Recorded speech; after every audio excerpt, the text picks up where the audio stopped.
మహాగణాధిపతయే నమః. ఓం గురుభ్యో నమః. ఓం శ్రీమాత్రే నమః. ప్రతి మనిషి కూడా తను ఎదగాలి అంటే ఫస్ట్ వాళ్ళ యొక్క లగ్నం స్ట్రెంగ్త్ అవ్వాలి. లగ్నం ఎంత స్ట్రాంగ్గా ఉంటే వాళ్ళు అనుకున్న సంకల్పం నెరవేరుతుంది. అయితే మనకి పరాశర మహర్షి చెప్పినటువంటి ఒక సూత్రం పరంగా సర్వే త్రికోణనేతారో గ్రహాః శుభఫలప్రదాః అనేటువంటి ఏదైతే శ్లోకం ఉంటుందో ఆ శ్లోకానికి తగ్గట్టుగా ప్రతి లగ్నం వాళ్ళు సంకల్పం నెరవేరాలి అంటే అసలు ఏం చేసుకోవాలి అనేటువంటి విషయం ఇప్పుడు మనం ఒక్కొక్క లగ్నం రీత్యా మనం తెలుసుకుందాం. మకర లగ్నము, మకర రాశి, మీకు ఉండేటువంటి స్ట్రెంగ్త్ ఏమిటి యాక్చువల్గా? ఎందుకంటే లగ్నం యొక్క స్ట్రెంగ్త్ తెలుసుకుంటేనే మనము మన హిడెన్ టాలెంట్ని బయటకు తీసుకోగలుగుతాము. మనం ఏదనుకుంటే అది సాధించగలుగుతాం. గుర్తుపెట్టుకోండి, మకర లగ్నానికి ఉండేటువంటి స్ట్రెంగ్త్ వెరీ క్లియర్లీ ఈ లగ్నం మకరం పట్టు అంటారు. అంటే ఎలాగా అంటే అది సైలెంట్గా ఉంటూ ఏం సాధించాలో సాధించగలుగుతుంది. అంత బలం ఉంటుంది. అంటే బయటికి పెద్ద గొప్పగా చెప్పుకోవడాలు అట్లా ఏముండదు. శ్రమిస్తారు, నిత్యం శ్రమించి దాన్ని సాధించగలుగుతారు. మరి కొంతమంది పెద్దగా శ్రమించడానికి ఇష్టపడరండి, మకరంలో పుట్టారు కానీ అంటే బికాజ్ ఆఫ్ వాళ్ళ శాటర్న్ పాడయ్యాడని అర్థం చేసుకోండి. శని భగవానుడు పాడయ్యాడు, ఖచ్చితంగా ఏమవుతుందంటే వాళ్ళు కష్టపడలేకపోతుంటారు. అంటే కష్టపడదామన్న అవకాశం రాలేకపోతుంటుంది. అయితే ఇక్కడ మనం ఏంటంటే ఒకటి గుర్తుపెట్టుకోవాల్సిన అంశం ఏంటంటే వీళ్ళకి పట్టుదల అధికంగా ఉంటుంది. వీళ్ళు ప్రొజెక్ట్ చేసుకోవడం ద్వారా బికాజ్ ఆఫ్ లగ్న అండ్ సెకండ్ లార్డ్ ఒకడే అవుతున్నాడు కాబట్టి వీళ్ళు ప్రొజెక్ట్ చేసుకోవడం ద్వారా వీళ్ళు పైకి వస్తారు. అయితే ఇక్కడ మీరు చేయవలసిన దేవతారాధన ఏమిటంటే వీళ్ళకి బాగా పనికొచ్చేటువంటి మంత్రం అమ్మవారికి సంబంధించిన లలిత అమ్మవారిది. అందులో శ్రీమాత్రే నమః లేదా ఓం ఇంద్రగోప పరిక్షిప్త స్మరతూనా భజంగికాయ నమః నామం అద్భుతంగా పనిచేస్తుంది. అయితే మీ లగ్నం స్ట్రెంత్గా లేదు అంటే మీరు ఒకటి బాగా అర్థం చేసుకోవాల్సింది ఏమిటంటే ఈ శని భగవానుడు కుజుడితోనో కేతువుతోనో లేకపోతే ఏదైనా పాపకత్తిలోనో పాపగ్రహాల మధ్యన ఎక్కడో పడ్డాడు మీ లగ్నం.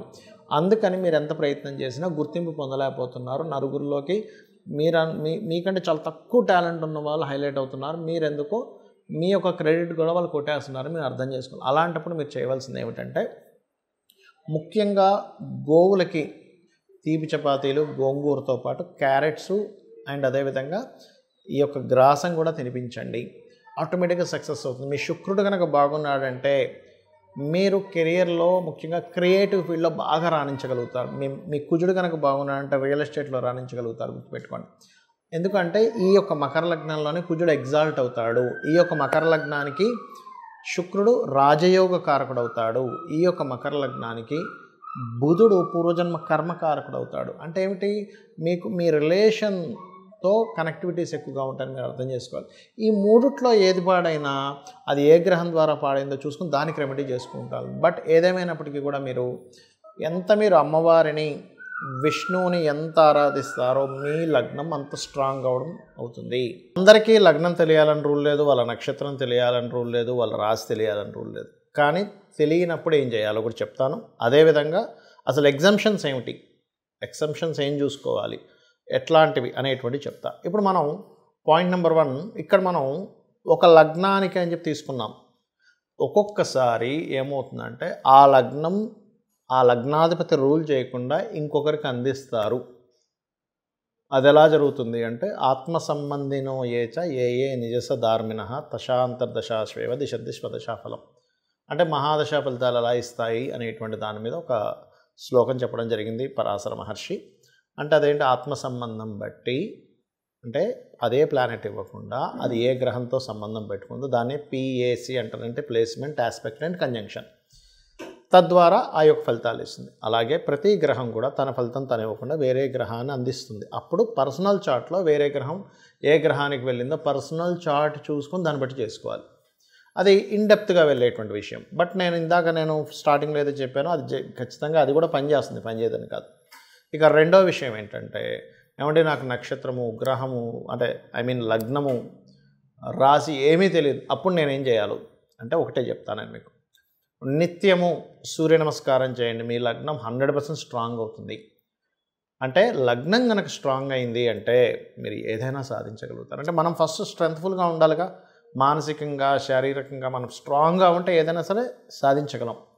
అతని విల్ పవర్తో అతను సాధించాడు, అతని యొక్క ఐడియాలజీతో సాధించాడు, అతను ఓపికతో సాధించాడని చెప్తూ ఉంటాం. అలా ఒక్కొక్క లగ్నానికి ఒక స్పెసిఫిక్గా ఉంటుంది. అవన్నీ ఇచ్చేది సూర్యభగవానుడు. ఎందుకు అంటే సూర్య నమస్కారాలు చేసుకుంటే ఇవన్నీ ఎందుకు వస్తాయంటే సూర్యుడి లోపలే అందరూ ఉన్నారు.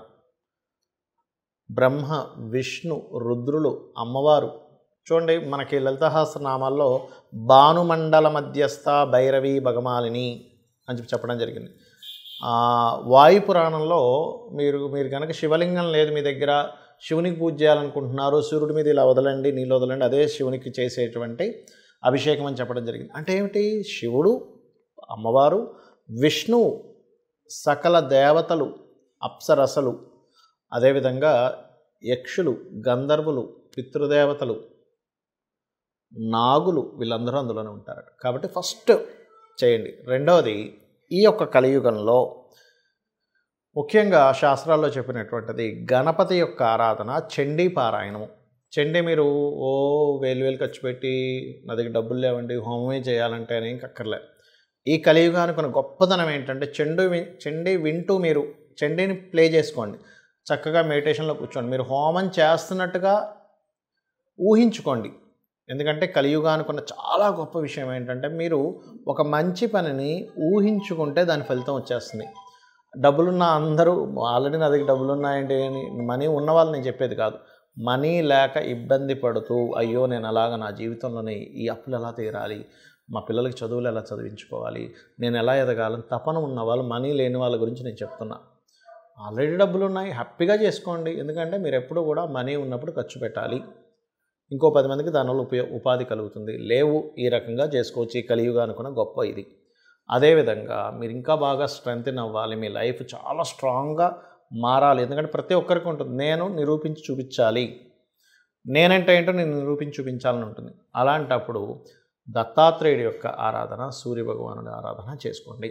గోవులకి గోధుమ రవ్వ మరియు అరటికాయలు ఈ రెండింటిని తినిపించండి. మీ లగ్నం ఏదైనా కానివ్వండి గుర్తుపెట్టుకుని. అలాగే క్యారెట్స్ తినిపించండి. దీంతోపాటు ఉదయం నిద్ర లేచిన వెంటనే సుబ్రహ్మణ్యేశ్వర స్వామిని చూడండి. సుబ్రహ్మణ్యేశ్వర స్వామి ఏంటంటే కేవలం చూసిన మాత్రం చేత అతను అనుగ్రహిస్తాడు, ఇది గుర్తుపెట్టుకోండి.